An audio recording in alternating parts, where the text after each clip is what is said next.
In this video, I'd like to talk about the functions within a linked list and sort of the operations that a standard linked list would have inside of it. So a linked list by default is going to look something like this. We have our linked list class, and then inside of that, we're going to define what our node looks like. And a node for a singly linked list is going to look something like this. It's going to have our data with whatever type we have, right? This may be, if your linked list is a templated type, then this would be your template type here, right? This is whatever the nodes are holding, integers, strings, characters, whatever type they are. And then in addition to that, each node also needs a pointer to the next node, commonly called the next pointer. Then in addition to that, the linked list itself also needs a pointer to a node. And this would be the head node, right?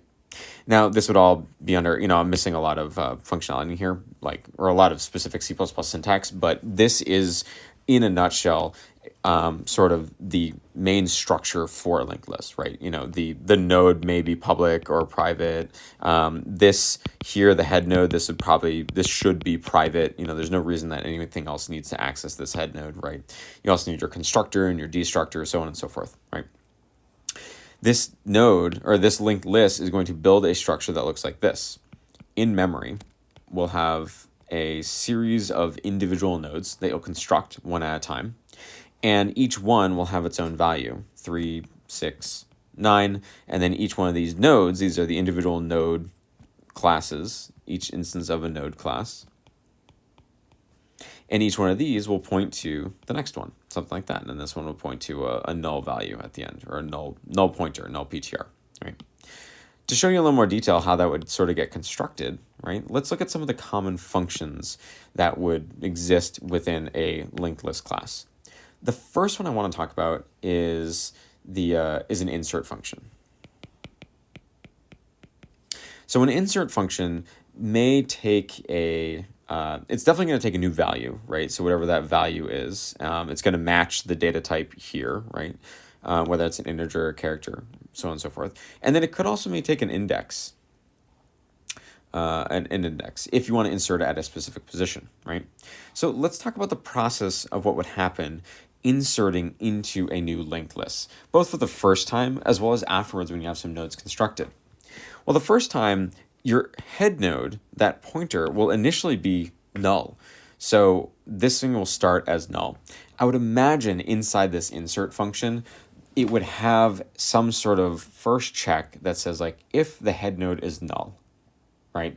If the head node is null, then we need to create a brand new node, so a new node in memory, say that the head node is equal to that node, and then set the value of the node, the data of that node, equal to whatever the value is that's been passed in. So say it's the value 3. And then set the next pointer of that new node equal to null, or null PTR in C++.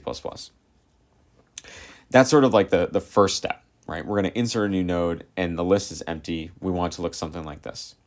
Well, after we have something in it, then we want to insert something. Say we want to insert something at the end. So say this insert function's called, it's got a value of 5 and then index of 1. We want to insert something at the second position, right? At this position, right? Or say you create an insert function, or like a pushback function, or some sort of insert function that doesn't even take an index, right? And it just adds it at the very end.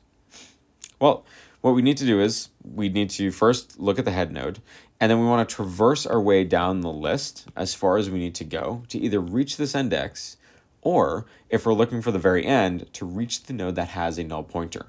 One thing that you'll find that's very, very, very common inside of all of your linked list functions is doing some logic that looks like this. Where you have a node, a temporary node pointer that is equal to the head node, right? And then doing something where you're like, well, the temp node is not equal to null, or null PTR, right? And then temp is equal to temp next, right? Let's take a real quick look at this code and what it does. So first, it's going to assign a new temporary variable, a new temporary pointer, and it's going to assign it equal to the head node. So I have something that's pointing here, the same position as our head node. This is what temp is currently pointing towards, right? Temp, temp, temp, temp. This is what temp is currently pointing at, right? The same value as the head node. Then this while loop is going to continue looping until temp is not equal to null. And then each time through, it's going to say temp is equal to temp dereferenced next. So what's it going to do here? Well, the first thing it's going to do, if your list only has one element in it, is it's going to say temp is equal to null pointer, right? But what about the case where we had like 4 nodes that look something like this already in our list? Well, temp would be equal to this very first node. And then it would say temp is equal to temp.next. Okay, well, set it equal to the next position. Temp is equal to temp.next. Okay, well, it's equal to the next node. Temp is equal to temp.next. Okay, well, it's equal to the next node, right? This loop here is going to pop up in a lot of our functions. This is how you iterate through a linked list. Very commonly done with this other temporary node, right? So remember this, note it, jot it down, take a screenshot of the video right now, whatever you got to do, right? Because here it goes.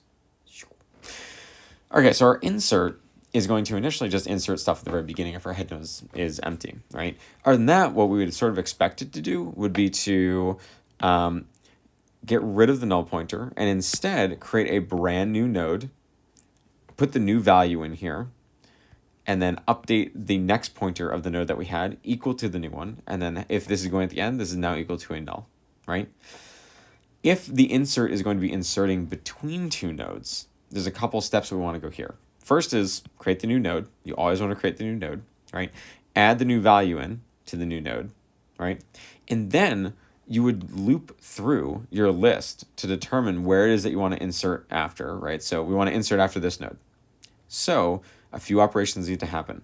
First, set my new node's next pointer to this current node's next pointer. Set the new node's next pointer equal to the current node's next pointer, right? So I'm setting the new one equal to this one. Then set my current node's next pointer equal to the new node, right? And that's it. So now my linked list looks like this. I've got my current node. It goes to the brand new node next, and then the new node points to the next one. This is how you insert in the middle of a node, right? So it's a couple small operations like that. New node, the next pointer of the new one's equal to the current one next, and the next pointer of my current one is equal to the brand new node, right? And it inserts right there, right there in the middle of a linked list. Excellent. So that's sort of what the insert function would look like. What's next? How about an erase function? So an erase function might look something like this, where you take an index. And in this example, let's pretend our linked list looks something like this. And we already have 4 elements in here, and they're the values 5, 12, 10, and -2. And our head pointer is right here, right? And let's say we want to erase the index 2, right? We want to erase this element right here. Well, we always need to start at our head pointer. So the first thing we need to do is that traversal, right? That little while loop that I did, right? Set up a new temp variable, set it equal to the head node, and then loop while temp is not equal to null, and while it is not at this position. So loop 2 times. Boom. 1, 2. And keep setting temp is equal to temp.next, right? And then the challenge here is we need to delete this element from memory. We need to set the previous node's next pointer to be this node. And then we're done. That's it. Just those 2 operations. To do something like this, you may need to keep track of a secondary pointer, which is like the previous node. So because you're going to be updating this one once you reach this one. Or you may be checking if the next element is the element that you need to erase, right? So in this case, even though you want to erase element 2, you may only iterate temp until it gets to this position here, and then sort of delete the next one, and then update this one equal to, whatever this one was previously pointing towards. So those are the steps, right? Erase the element, update this pointer. Excellent. This, this has that traversal where it goes through all the elements, right?